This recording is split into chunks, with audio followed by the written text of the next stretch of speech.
లీగల్గా పోవాలి. నేను ఇప్పుడు ఎమ్మెల్యే గారు కాదని పోయి ఎమ్మెల్యే చెప్పాను, సిఏ గారికి చెప్పాను, ఎస్ఐ దగ్గర చెప్పాను. నిన్నటి నుంచి మేడం ఇంటెలిజెన్స్ పోలీసు వాళ్ళు ఎస్ఐ గారు ఒకటే ఫోన్ చేశారు. ఎస్ఐ గారు నాకు చెప్పొచ్చు కదా, ఈ యాక్షన్ ఎందుకు తీసుకున్నావు అంటే, చాలు సార్ 4 నుంచి మీ చుట్టూ తిరిగినాం.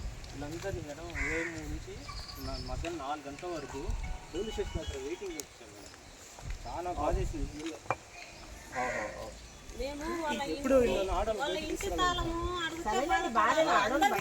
అంటే ఇంత ఇంతుండి కూడా మేము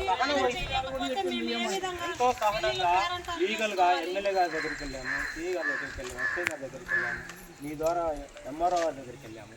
వాళ్ళు అసలు స్టేషన్ దగ్గరికి రావట్లేదు. సిఐ గారి దగ్గర ఏమో ఒప్పుకుంటారు, సరే సార్ ఇస్తాం సార్ అంటారు. కాంపౌండ్ దాటంగానే డిఎస్పీ గారు కూడా మీకు హక్కు ఉంది, ఇది ఎంత పని 2 నిమిషాల పని అంటే ఇది మీ కమ్యూనిటీ కదా, మీరంతా డబ్బులు వేసుకొని మీరు ఒక గ్రూప్ అయ్యి మీరు చేసుకున్నది. ఇప్పుడు అధ్యక్షుడు ఎవరు ఉంటారో మీ టైం వచ్చినప్పుడు అది ఓటింగా లేకపోతే ఇంకోట అనుకొని అధ్యక్షుడు ఎన్నుకుంటాం, అది వేరే విషయం. ఇప్పుడు మీరేం అధ్యక్షుడు కావాలని ఇక్కడ కమిటీ మార్చమని కూడా ఏం అడగదు. కాకపోతే హాల్ అందరు డబ్బులు వేసుకున్నప్పుడు మీరు మళ్ళీ బయట వాళ్ళ వరకు వాడుకో, అది కరెక్ట్ కాదు. అంటే ప్రతి ఒక్కరు డిఎస్పీ గారు కూడా అది మీ హక్కు, అసలు అడిగేదే ఉంది. అసలు నిజంగా తాళం మీద తాళం వేయవచ్చు మీరు, లేకపోతే తాళం పగలు కొట్టవచ్చు. అతను అడిగినప్పుడు సమాధానం చెప్పుకోవచ్చు.